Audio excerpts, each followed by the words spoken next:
Hello, here is my next part of the Grey Knights Codex review. This one is about the rules, which this is, I know, the one that everybody's really excited about. I'm really excited about it.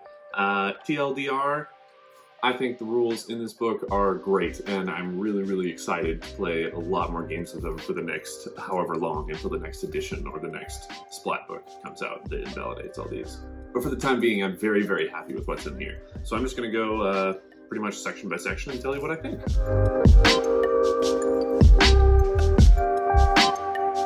Alright, first off, great change. Here's an index part of the way through the book that just shows you where everything is. I love that. The 8th edition Codex was annoying to navigate. There admittedly weren't too many rules in there, but it was very annoying to try to figure out where the warlord traits, where the relics, and where the data sheets and stratagems, everything was. It didn't make much sense. This one doesn't make a ton of sense either from the way they've organized it, but at least they tell you where everything is, and that's very cool. So first off, the detachment abilities for Grey Knights. Got Brotherhood Command, which is a rule that tells us you can only have one Grandmaster and one Brother Captain in each detachment, and each Brother Captain and each Grandmaster must be from different Brotherhoods. I like this. I've really liked these rules in every 9th edition Codex. I think it's really cool. I think having flavorful restrictions on armies encourages thematic and true to lore lists just as much as really cool flavorful options. So I'm a big fan of that, and I used to do that anyway. I remember going to LBO and I only brought one Grandmaster in a Nemesis Dread Knight, and I had a couple people ask me why I didn't bring more, and I always told them that there's never going to be a situation in which you would have a 2,000 point sized battle. Why would there are only 8 Grandmasters total? Why would multiple of them be on this one battle surrounded by a dozen Terminators? Didn't make any sense. So I'm happy with that rule. Big change, the Aegis. The fact that we no longer get +1 to our casts is rough, but I can deal with it. But the fact that we get +1 to deny is still really good. And the 5-up feel no pain against mortal wounds is excellent. That is a very good change that I have I've been enjoying on my Exorcists for ever since the second Space Marine Codex came out in 8th edition. I love that. A lot of people say the 5-up feel no pain doesn't have, against mortal wounds specifically, doesn't have a lot of utility. I think it's awesome, especially since that's what used to tear through my Terminators so hard. It used to be I could set them in Tide of Shadows, or throw Sanctuary on them, or Warding Stave or something, and still Psychic Powers or goddamn Catan powers would just rip them apart, or the mortal wounds that some armies can dish out from shooting. Now, that's genuinely my fragile Terminators. That was one of their biggest things that made them feel like they were made of paper sometimes, is mortal wounds. So at least now we have a 1 in 3 chance of ignoring mortal wounds. I really like that. Big change. So that's our army-wide rules. I like them a lot. I think it's great. I can deal with the lack of the addition to our casts, since all of our spells are kind of low cost anyway. All of the Brotherhoods. There's a lot here. This is good. I think it allows for a lot of variability and a lot of fun lists that I wouldn't run usually. My guys are the 7th Brotherhood, so for the time being, I am going to keep running my Grey Knights as the 7th Brotherhood. There are a lot of other fun Brotherhoods in here that I'm sure at some point I will just start experimenting with them and playing with them because they look like good times. What do I think of these Brotherhoods? The Exactors. I was a little disappointed, honestly, reading it. I remember getting this book and flipping to that page right away to see what the Exactors' abilities were. I was really hoping for some sort of flavorful ability that would allow me to, because for those who don't know, the 7th Brotherhood's whole thing is that they interact with the elements outside of the Grey Knights a lot more. So the Inquisition, other Imperial forces, sometimes Xenos forces when we really need some weird Eldar artifacts or something. But for the most part, interacting with other Imperial organizations, primarily the Inquisition, and then planetary defense forces and things like that. So Grandmaster Simandus, being the Grandmaster of the 7th Brotherhood, he's the representative to the Inquisition, so he deals directly with the Inquisition. I was hoping that they would lean into that a lot more with flavorful kind of, I don't know, maybe give the Grey Knights in this detachment for a stratagem, give them the Ordo Malleus keyword or something so they can interact with Inquisitors somehow. or even like use a stratagem or a warlord trait and you can include one like non-Grey Knights Imperium unit, like a guardsman squad or something. Just take them on the table and don't break Tides of the Warp and things like that. Didn't do anything like that. The stratagem's all right. Sanctic Guardians, the one that you can choose any Exactors unit and have them heroically intervene. That's good. That'll be fun. I think that'll be a good gotcha moment, like if somebody's chilling next to a Terminator, or they try to like. My brother does this thing with Pink Horrors, where he likes to just plop down horrors in front of you and not charge you. So your turn, you have to waste your time shooting them and charging them before you can clear them, rather than just clearing them on his turn and moving through it. So that'll be fun when he does that, and I just squeeze some guys in just a little bit further. The fact that it can be used on any unit is awesome, not just core and not just infantry. The psychic power, Fires of Covenant. I think it's really cool. I like that it has no cap. For those who don't know, you choose when a unit casts it, you choose a unit they're engaged with, and for each model in that enemy unit, roll a d6 on a 4-up. They take mortal wounds. The fact that there's no cap on that is really, really cool. So it means that if I'm thinking specifically of John and his immortals in his Necron's army. If he comes up and they charge me and somehow survive combat with my Grey Knights, or let's say there's only one Terminator left or something, he casts Fires of Covenant, 50% of John's immortals are gone in that unit. I love that idea. I think it'll be really cool and really clutch in some situations. I need to play more games with it, but the fact that it specifies engagement range and not 1 inch means that you can't use, I think it's still called Powerful Adept, the stratagem that allows us to... Powerful Adept, yeah, the stratagem that allows us to extend the range of it, because technically it doesn't have a range of 1 inch, it has a range of engagement range, which is too bad. But I still think it'll be fun. It'll be good to have that as like a backup on all of my units just in case they need to use it. Warlord trait, Oath of Witness, sucks. Add 1 to this Warlord's leadership characteristic, and then Exactors within 6 inches pass morale. Whoop-de shit. Leadership Warlord traits are terrible across the board. It's disappointing. Overall, though, I'm going to keep using the Exactors. I think the Sanctic Guardians stratagem and the Fires of Covenant power will have some nice, they'll be good tech to use against people that'll kind of take them off guard or really discourage them from being where I want to be, which is up close with people, which I'd like. The other Brotherhoods, I'm not going to go too much into detail too, but a lot of them are really, really good. The ones that specifically stick out to me, I really like the Preserver's whole making a special, super powerful Dreadnought stratagem, Charge of the Ancients. When you use a stratagem before the battle when you muster your army, select one Preserver's Dreadnought, they get a number of buffs to them. I think it's really cool. Dreadnoughts are awesome. It'd be really cool to be able to just empower one and have him charge forward. Re-rolling charges for the whole game, very cool. Everybody on the internet has talked about how good the Rapiers are. No objection there. That stratagem is fantastic. 6 to hit or an additional hit. That's insane. Yeah. I think we're going to see a lot of people playing Rapiers. They're really, really good. Prescient Brethren, again, somebody with Brotherhood with really, really good stratagem. CP, you can choose one Psyker unit, and they get to reroll hit rolls and wound rolls of 1 for that phase. That's fantastic. It's only in the shooting phase, but it's still really, really good. Basically giving them a Grandmaster and a Brother Captain buff without having to have either of those units nearby. I don't know if that's good enough to make people choose Rapiers, or choose them over Rapiers. Ward Makers, whatever, they're fine. Let's fold this whole deal. Blades of Victory are really interesting. I think the Radiant Strike ability is really, really cool. Just being able to do mortal wounds through charging is always beneficial. It softens up whatever you're hitting and just kind of makes it guarantees your fight is going to be more deadly. There's a Dread Knight strategy that does that later, and I can see myself using that a lot. The Warlord trait in Blades of Victory, Vanguard Aggression, is really good. Pre-game battle moves, pre-game moves are always really good. The fact that it limits the movement to 6 inches is kind of disappointing, so that interceptors won't be able to jump forward 12 inches. But I get why they do that. Kind of reined it in a little bit. Sword Bearers, I can also see people using Sword Bearers abilities a lot. I think there's a lot of good stuff. in here, and I think it'll be fun switching around, seeing what I want to play with. But for now, I'm going to keep playing the Exactors because that's who we are. The next section, Wisdom of the Prognosticars.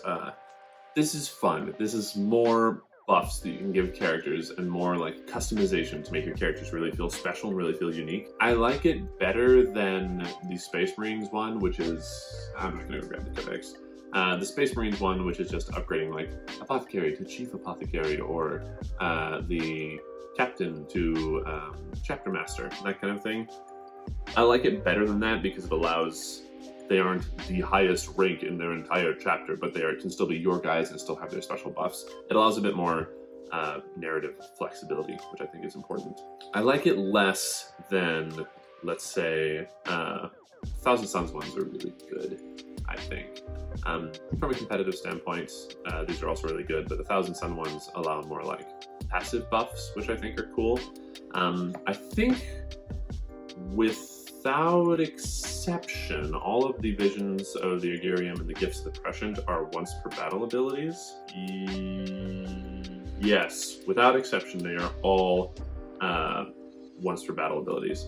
Also, don't really know what the distinction between Visions of the Agirium and Gifts of the Prescient are, because it seems kind of arbitrary. They could all be lumped together. I guess technically all of the Visions of the Agirium are like psychic like impressions that they're given, whereas Gifts of the Prescient are legitimately like items, which could have all been relics, and that would have been fine. But there's some weird, I'm not really sure exactly what the reasoning behind making all of these things these sort of like points upgrades as opposed to relics or warlord traits was. They don't feel that distinct from them, but there are some really cool abilities. And I'm very excited to make all my characters feel stronger and feel more important, and play some like classic hero hammer with Echozeal and Grandmaster Samandis. Servant of the Throne in particular caught my eye. It is a gift of the prescient. Just once per battle, you get a 3 pinhole for the whole save. Samandis is going to have that, and he's going to love that. He's just going to walk forward, and he's going to be indestructible. It's going to be great. Some stuff like Severance Bolt reads really cool. Shooting a Psyker, and then if you roll above his leadership, he forgets his psychic power. That'd be cool. I talked it out with my brother because he's all Psychers all day. All Wizards all the way down. He didn't feel threatened by it because if I deleted one of his powers, he'd just spend a command point to get that power back by forgetting a different power. And then I've spent 30 points to make him spend a command point, which I don't think is worth it. True Name Shard is cool. If I'm specifically fighting demons, I like it a lot. There's some fun, flavorful stuff like that I feel like I'm going to use a lot just because I want to feel like I have the piece of the demon's true name written down and I'm utilizing it. A couple of them really caught me off guard. Omen of Incursion, which is essentially once per game, you can choose any unit to have Aspect Scan, and it's good. It's weird that it's not a stratagem. It's only once per game that we can do it, but anybody can do it, and it isn't, you don't get a -1 for doing it. So I guess it's good, but it does have to choose core, so you couldn't choose like a Land Raider or something to activate that. That's too bad. A couple of them I don't really quite get. A Noble Death. I just assumed that would be Crow's like fight on death ability that you could give to somebody, and that'd be cool to have Samandis have that. Noble Death is just gives guys around you objectives secured. It's good. It's really good. Especially since guys with objectives secured already count as 2 models. That's awesome. I don't know why it's called a Noble Death. The flavor is like, yeah, sure, they're willing to die and they're holding the objectives for longer, but ideally you're not dying there, so I don't know why it'd be called a Noble Death. Yeah, and then Presage Paralysis. Once per battle, at the start of your charge phase, if this model is on the battlefield, you can select 1 enemy unit on the battlefield. Until the end of the phase, that unit cannot fire Overwatch or set to defend. Again, maybe you're denying them 1 Overwatch thing, but they spend a CP to it anyway, and nobody knows what set to defend is, so not really relevant there. Overall, I think these abilities are really, really cool, though, especially the Gifts of the Prescient. Gem of Noctu, everybody's talking about that one. It's objectively great. And the fact that they can... is it all powers? Yeah, each time the power. Each time the bearer manifests psychic power from dominance. Perfect. Illuminator of Majesty. could be cool, just against demons. But I'm going to get a lot of mileage out of Servant of the Throne, I think, in particular. And maybe a couple of the other visions, but yeah. Stratagems. These are juicy. A lot has changed. I was expecting to hold on to more of our cool stuff from Ritual of the Damned, like Ritual of the Damned. One dam, please, from Ritual of the Damned. I was really hoping to hold on to Bring Down the Beast. I was really hoping to hold on to Dynamic Insertion. Even just beyond my Apothecary Assassin, I got a lot of good use out of that just for like surprising people and dunking Terminators in 3 inches away from someone to claim an objective because their objective is secured. That was awesome. I really enjoyed the flexibility that Dynamic Insertion offered. I'm sad to see that gone. But there's still some really good stuff in here. Psychic Channeling, classic, 1 command point. Roll an additional die and drop the lowest. Gonna use that a lot. Psychic Onslaught is the same as it was before, I believe. Add 1 to the strength characteristic and improve. Yeah, for psi weapons. Except it's only 1 command point now. It isn't 2 command points like it has been for the last 4 years, which is dumbly expensive. Steelheart and Death from the Warp are both cool. They add 1 to melee and melee and shooting checks, respectively. Steelheart is only on Terminators and only in the fight phase, and Death from the Warp is on any Psyker who is just teleported in. I used to get this on my Terminators in shooting or fighting for Fury of the Proven in Psychic Awakening, so it's a little bit of a shame to see that that is split up into 2 stratagems, and one is worse because you can only use that out of teleportation. But it's still cool. I'm happy to have those. I'm happy to have the ability to add 1 anywhere. I think it's great. Powerful Adept, mentioned it earlier, it's still really good. Add 6 inches to the range of psychic power. Less useful now that our smites are 18 inches, which is something they don't explicitly say in here, but is true. We have classic 18-inch D3 damage smite. Boom. Haven't had that ever. I played that game with my brother the other day, and for the first time I rolled 2d6 and was like 9 D3 damage, guy who's 16 inches away from me. It was awesome. Very excited about that. No more Diet Smites. Sanctified Kill Zone. Use a stratagem in your shooting phase when a Purgation Squad. Pass! Final Justice. Use a stratagem in the fight phase. When a Grey Knight's model, other than Castellan Crow, from your army that has not already been selected to fight this phase is destroyed, do not remove the model from play. It can fight again, or can fight after the attacking model is finished making its attacks, which is really cool. So it's the same thing we had before, except it was called Only in Death Does Duty End. And one quirky advantage that the 8th edition Codex had was that it cost 1 command point for us, whereas normal Space Marines it costs 2. And that was cool. It costs 2 for us now, so that's fair, but it was nice having that in my back pocket, being able to just 1 command point. Boom! Die! Shadow of Undying Legends. It's the Dreadnought stratagem from the Space Marines book. You're gonna get use out of that, I think. Being able to choose whether or not guys around me reroll 1s to hit or to wound is going to be awesome, and the fact that Dreadnoughts are core, they can benefit from that themselves. And so with the Vendreads, it's going to be really cool being able to actually like reroll their own hits and wounds, especially against really weak guys.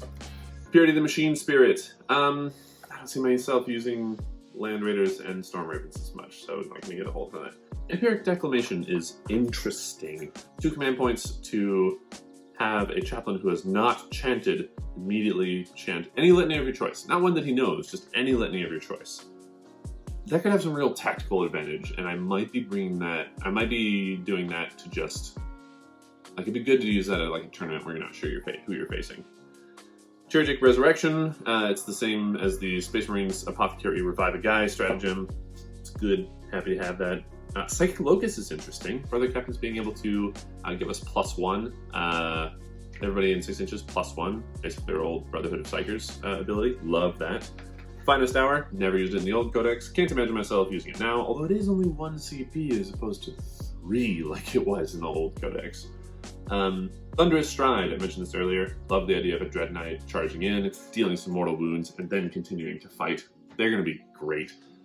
Then we have the classics, Armory of Titan to give additional relic. Thank you, God Emperor. It doesn't cost me 3 command points to give out 2 relics now, as it did for 4 years. Exemplar of the Silver Host is red. You can give a guy 2 Warlord traits. It's so cool. And I saw that, and again, immediately thought of Samandus. I'm going to give him a lot of really cool Warlord traits. It's going to be fun. Shield of Humanity, choosing another character to get a Warlord trait, classic. Endowment and Extremis. This is one that I missed on my first read-through. You can give Justicars or Paragons, or I think Knights of the Flame. Yes, you can give Knights of the Flame certain relics, which is really fun. I love the idea of giving Magurium Scrolls to a Terminator or something. Really fun. Mental Focus, cast additional power. Awesome, glad that's still there. Fight on the move. Use a strategy in the movement phase. Teleport unit can fall back, then shoot and charge. Especially the Dread Knights can take the teleporters and get the teleporter keyword. Hail and Soulfire, red. It encourages me to stay out of Tide of Shadows. Very excited for that. Hail and Soulfire is the drop down burst of white light, and everybody around them gets -1 to hitting them. So cool. Silence Bombardment is the same as Orbital Bombardment from the Space Marines Codex. It's gonna be fun. I doubt I'll use it a lot, but it's gonna be fun. The need to know? Dumb. Stupid. I'm not gonna use it ever. I can't imagine. I have never, in my entire time playing 9th edition, finished revealing our secondaries to my opponent and been like, damn, if only I had chosen a different one.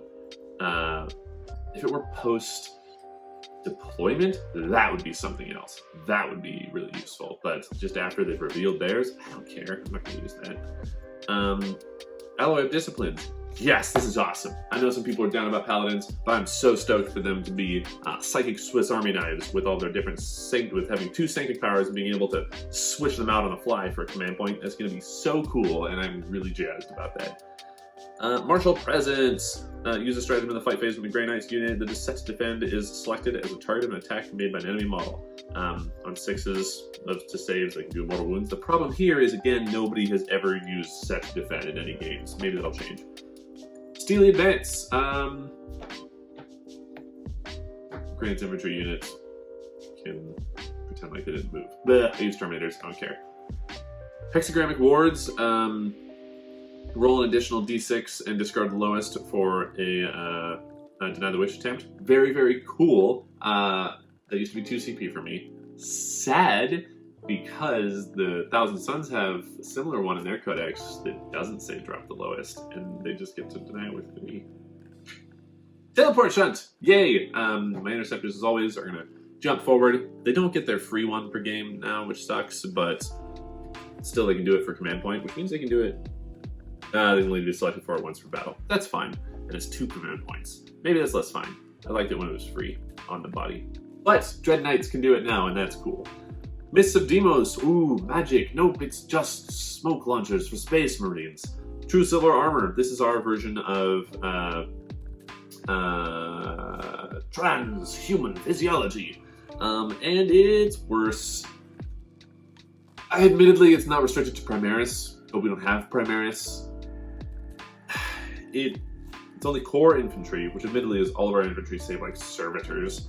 But it's 2 CP for a unit of 5 and 3 CP for a unit above 5, which is a lot. Especially since I see Primaris boys using 1 CP on a group of 5 Blade Guard. Okay, that's fine. A group of 5 Blade Guard can do it for 1. Fine. Sidebolt Ammunition has changed dramatically. It is only 1 CP for a group of 5 and then 2 CP for a larger group. But it is no longer turns my bolters into psi weapons, which I'm sad about because there's a lot of cool combos in here with psi weapons that I would have really enjoyed. But that's fine. We'll endure. I think it's good now. I can still getting the -1 AP on Storm Bolters is still really good. Zone of Warding. I'm gonna be honest, this might have niche use, giving the 4-up invuln in shooting only on my Terminators, but I'm gonna be casting Sanctuary. It's gonna be weird, and you have to have a warding stave in there to utilize it. It's gonna be weird. I don't know. I like the old buff from warding staves better, but not by a whole lot, so I'm okay and I'll move past it. Psycho Grenades. Psycho Grenades are rad now. 6 inches, Psyker can, an enemy Psyker perils of the warp. That's so cool. That's so much better than before, which was the single worst weapon in the entire game. Anybody who played through 8th edition and has ever tried throwing a Psycho Grenade at anything knows what I'm talking about. Frag Assault Launchers are interesting. I don't know if I like the fact that your opponent gets to make that choice. It's cool, because you don't have to like complete a charge or anything. It's just that as you start the charge, you can do this thing. But it is weird that they get to choose. That's it for stratagems. Relics. There's all sorts of relics. There's lots of really, really cool relics. Soulglaive remains mostly unchanged. Boom. Love it. Gonna stick that on a cozy hill every day. There's a lot in here, and I don't think I'm going to go over every single one of them. The ones that are sticking out for me, Banner of Refining Flame is interesting. I kind of like the idea of the Ancient dropping down and being a Mortal Wound bomb within 6 inches. Although, man, that would have been so cool with Dynamic Insertion, dropping in 3 inches away from something and then doing the 6-inch psychic action to just bam. God, that would have been so cool. Oh well, maybe that's why they took it away. Cuirass of Sacrifice is better, so much better than it was before. It's no longer just a 5-up feel no pain against everything. It also adds 1 to the saving throws. So if I'm throwing that on Semandus, he has a 1-up save and just naturally ignores -1s. It's so cool. Sanctic Shard. Nah, I'm not going to use it. I won't even use it against Thousand Suns. It's just the use of a relic slot. Well, maybe that would be good against Thousand Suns. God, it's only a 50% chance to auto-deny it, though. We'll talk later. Maybe it'd be good for an additional relic slot. Where are we looking? What are some other ones? Blade of the Forsworn, cool. Still better against demons than it is against anything else. But I like the idea of Semandus being able to fight like a giant, like knight or something, and still do wounded on 4+. Argurium Scrolls, it's fine. I like the old buff of the 6 inches. Nemesis weapons get an additional hit, but that has changed. It's one of the tides now. Artisan Nullifier Matrix has been simplified from that weird, like you can twist the dice before, which is always annoying, to just people in 9 inches don't suffer peril of the warp, which is what everybody used it for anyway. So I'm glad that's the case. Then we got Sigil of Exigence. That's another one that I am a big fan of. I'm very excited to use. One of you guys is targeted, he can just get Infinity out of there and he's gone. I love that. That's so cool. What a fun, stupid little mechanic that's really going to frustrate the Eldar in our group. That's specifically what I'm thinking, is specifically when Dustin targets me with all of his fire prisms. I'm going to be excited to just pop my guy away. It's going to be very cool. The Psychic Disciplines. Our Psychic powers have changed a lot. All of our non-character units draw from the Psychic Discipline, and all of our character units draw from the Dominus Discipline.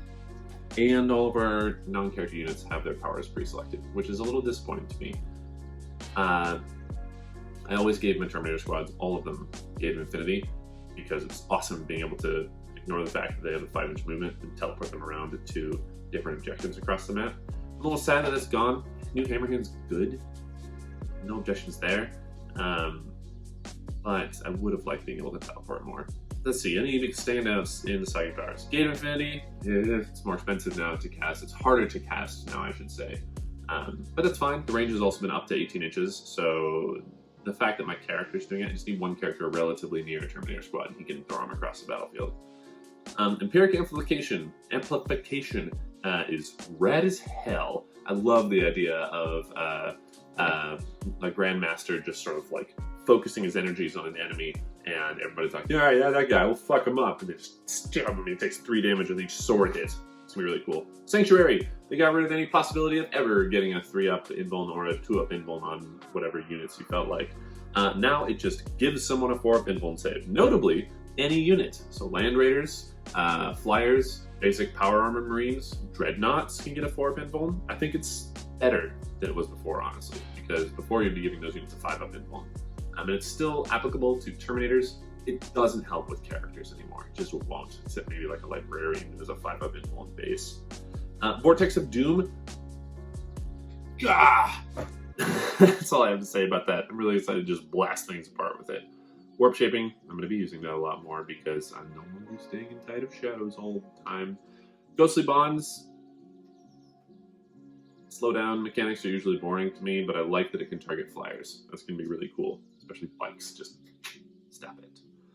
Astral aim sucks now. I feel sorry for people with a bunch of purgation squads modeled up. Purge Soul also sucks now. I really liked the fun, crazy shenanigans of throwing an Inquisitor with leadership buff and the banner next to like a Grandmaster who knows Purge Soul, and then he had like an 11 leadership and just rolling against like a squad of demons who have like 6 and just being like, boom, here's 7 mortal wounds. I like all that. There's fun little shenanigans you could do before. Now it does max D3 mortal wounds. I guess it's another Smite variant. Purifying Flame, on the other hand, Smite variant that kicks ass, 9 inches and just straight 3 mortal wounds. I used that in a game recently with some purifiers, and it just rocks. It is really cool how it just tears through like an entire Terminator. Even Death Guard can't resist that.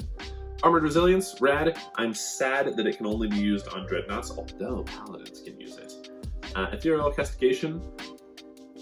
I've used the Interceptors in a couple games now, and I thought Move, Shoot, Move was a really cool power they could have, but they're just so mobile, and they do so many attacks now that I've never wanted to give up their charge with it. So I teleport them, I move them forward, and then I think about using Ethereal Castigation. I'm like, oh yeah, but what if I charge that guy instead and just rip him apart? Let's just do that.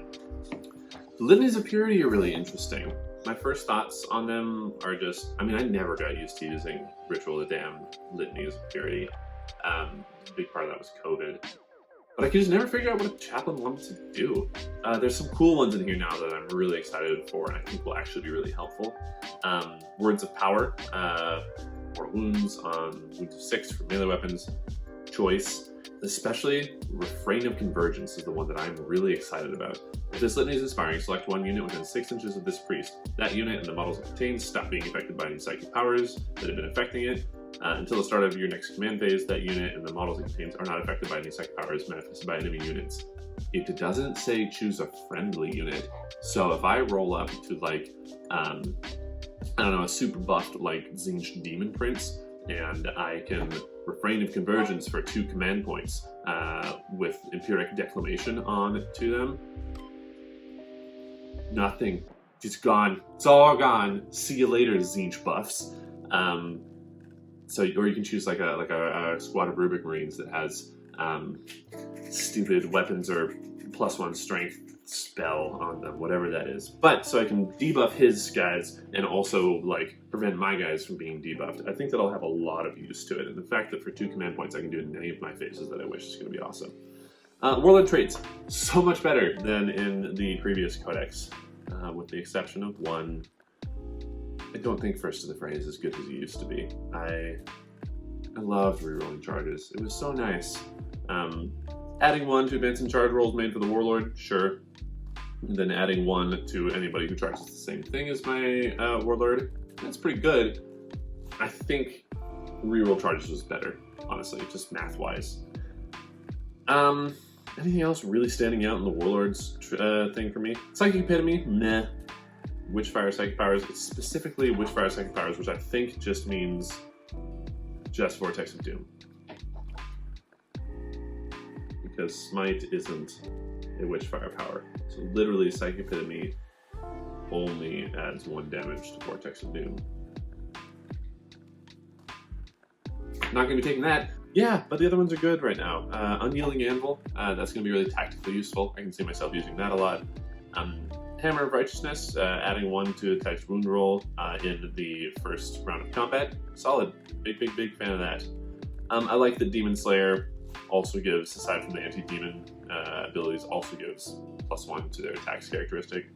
That's really cool. We got some good Warlord traits, and those in addition to the Brotherhood Warlord traits, I think are going to be really nice. With that one strat that lets us give 2 Warlord traits to a guy, it's going to be very cool. Chapter approved rules. All right, so we've got our secondaries. We've got Destroy the Demon. It's asking a lot, and it's only going to be against very specific matchups.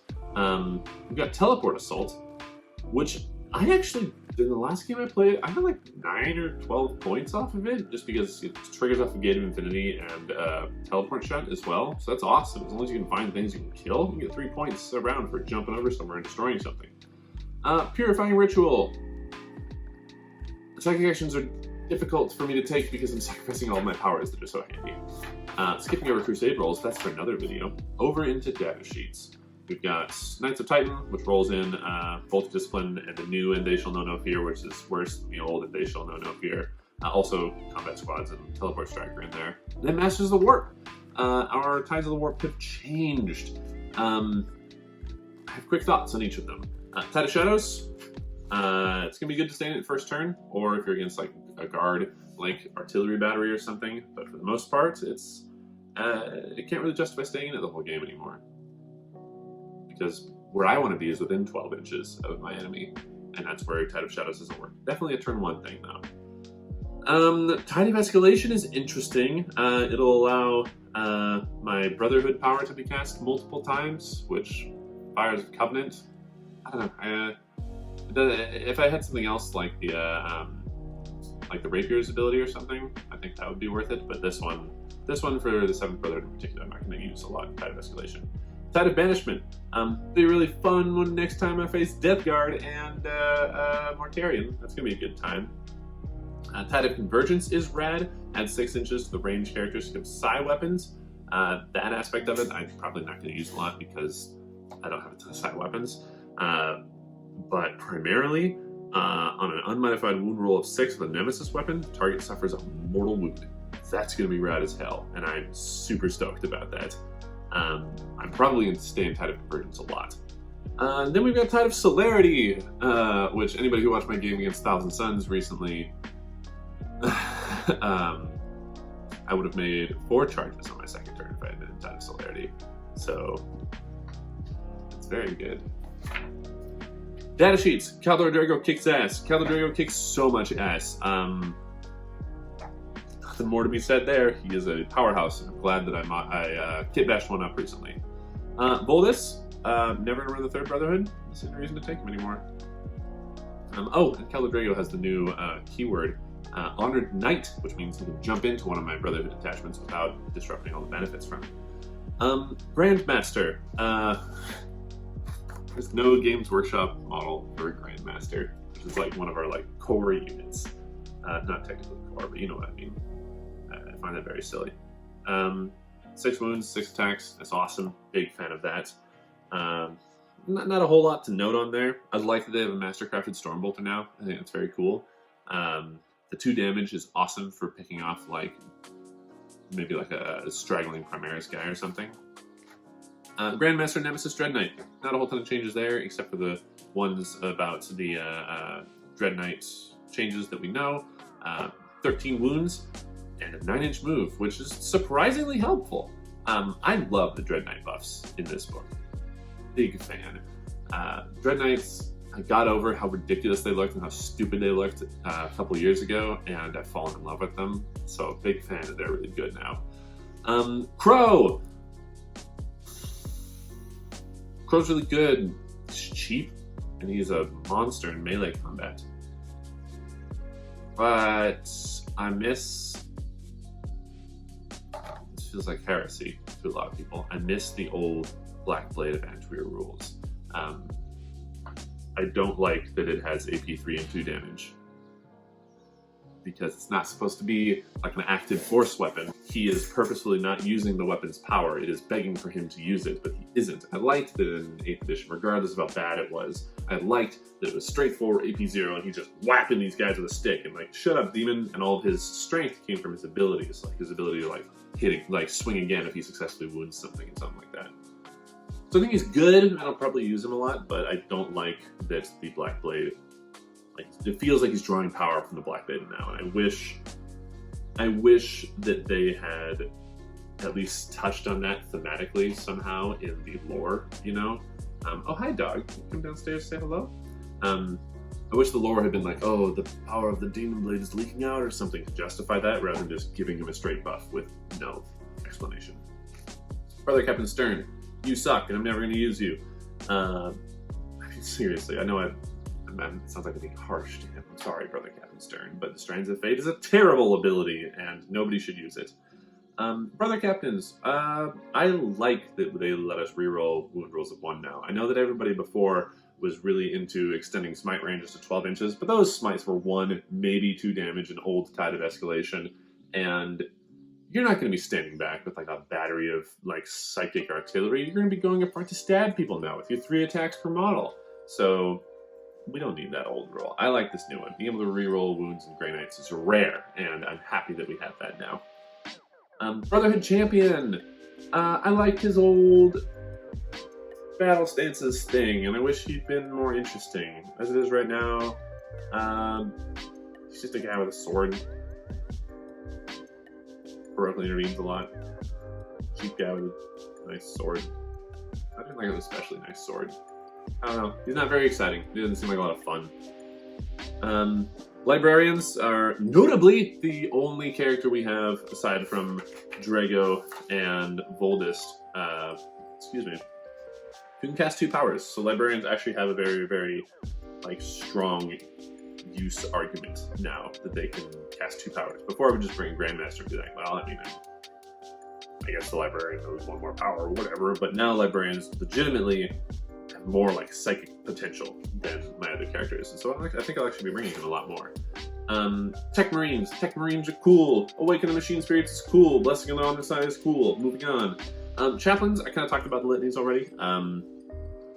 They can't switch out weapons, which I forget if they could before or not, but I know a lot of people have them modeled up with combi meltas and stuff like that, which is interesting. The Librarian can still take combi weapons. Weird, I wonder why the Chaplain can't. Notably, the Chaplains only know 1 litany now, as opposed to 2, which was really useful before from a flexibility standpoint, especially since we can't upgrade them like the Space Marines can. Brotherhood Terminator Squad. Terminators are awesome. Terminators are the best. I know that comparative to strikes, they seem to have not been made as efficient, but I'm only paying 4 points more for Terminators nowadays, and they have better swords, and they have 1 more wound, and that is a trade I will take any day. 4 points for an additional wound and additional strength on my Nemesis 4 sword. That's awesome. Big fan of that. Again, I recognize completely that strikes are better from a sheer efficiency standpoint, but I wasn't running strikes, I was running Terminators, and this book just gave me a straight upgrade to my Terminators. So, yes, please. Strikes, I just don't run strikes. If I have the option to run Terminator troops or strikes, I'm going to run Terminators. Apothecary, I was sad to see his weapon skill went from 2 up to 3 up, so my guy who has the hammer is hitting up 4s now as opposed to 3s. It's too bad. I like his Feel No Pain aura. That's going to be cool. Again, I guess I'm not deep striking him in to assassinate somebody anymore. He'll be running up alongside my troops. So that's good. I think he'll be more useful, but it's a little too bad. The Brotherhood Ancient, pretty much same as he was before. Really not a big change there. No, yeah, he's exactly the same. Paladin Squad. I know everybody's ragging on them, but they're going to be monsters in melee, and I think that knowing 2 psychic powers from the Sanctity Discipline, I genuinely think is going to be really, really strong, and I'm really excited to utilize that. I'm jazzed for them. I think they're being really cool. Maybe I might not bring a big 10-man unit anymore. Maybe I'll do a 5-man or 2 5-mans. We'll see how it goes. Purifiers aren't garbage these days, which I am excited about. Knowing Purifying Flame is rad. Oh, Paladins can take Purifying Flame. I just realized. That's so cool. Oh man, or they can switch out something for Purifying Flame mid-battle. Anyway, past Paladins. Purifiers are cool. Paladin Ancient. He notably has the Honored Knight. Oops, who's ringing? Talking about Grey Knights for so long that I missed a phone call. Ugh. Where are we? Paladin Ancient. Interesting. He only gives the +1 to attacks to Paladins now, which makes sense. But what he does do, in my command phase, he can choose Grey Knight's core unit within 6 inches, not just Paladins, any Grey Knight's core unit, and give them +1 to hit. That's really good. Nice command phase bonus. I really like that. I might be doing that on Terminators, or hell, even maybe a character. No, it has to be a core. Oh, my Terminator squad with all the hammers. That's what he'll be doing that with. Servitors, who cares? Vendreads. Vendreads, I just noticed this yesterday. They have the Honored Knight keyword. They're not part of a Brotherhood. So there actually is an advantage to bringing a regular Dreadnought these days. Normally you wouldn't, because it's only a couple points more to get a 2-up weapon skill and ballistic skill and a 6-up feel no pain. But now the Dreadnoughts have the Brotherhood keyword, so if you're running something like Preservers or something, you can't upgrade a Venerable Dreadnought, you can only upgrade the Dreadnought. Anyway, it's niche stuff, but it's good to notice that. I'm probably still going to bring Vendreads just because they're rad. Interceptor Squad. I love Interceptors now. They're so cool, and they don't have 1 wound, so I can run them guilt-free these days.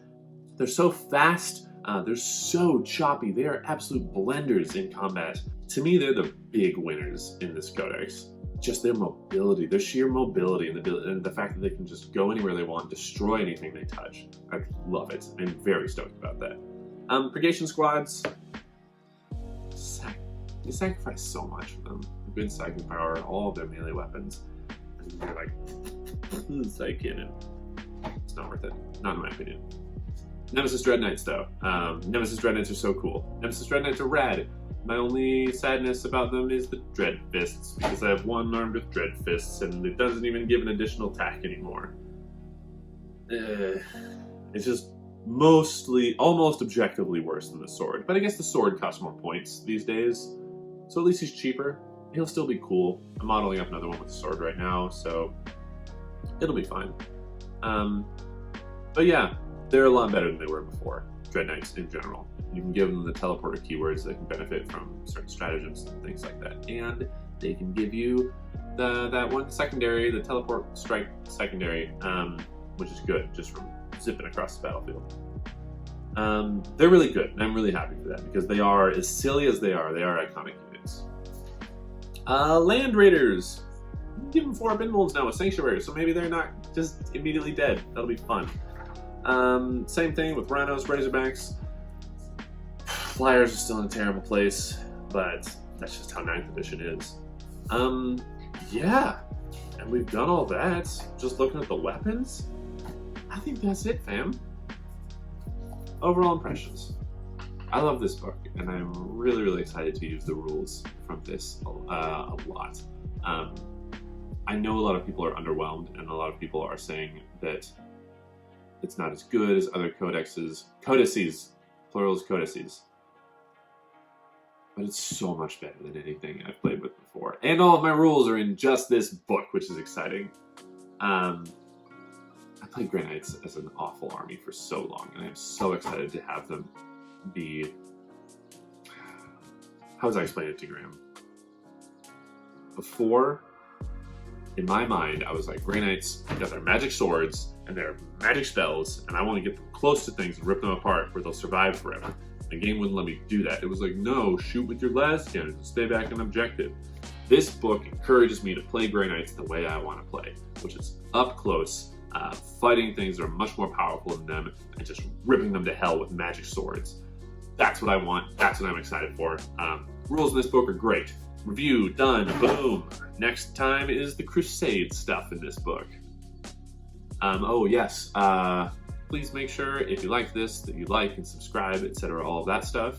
I also have a Patreon if you want to check that out, if you want to support the channel. And then recently, a lot of people have asked me in the past about the little nameplates I have in my main picture. If you subscribe to any tier of my Patreon, you can get a discount code to go to Versatile Terrain, which is where I get all these nameplates, and you get 15% off of your entire order just by becoming a Patreon member. So there's an incentive there now, which is exciting.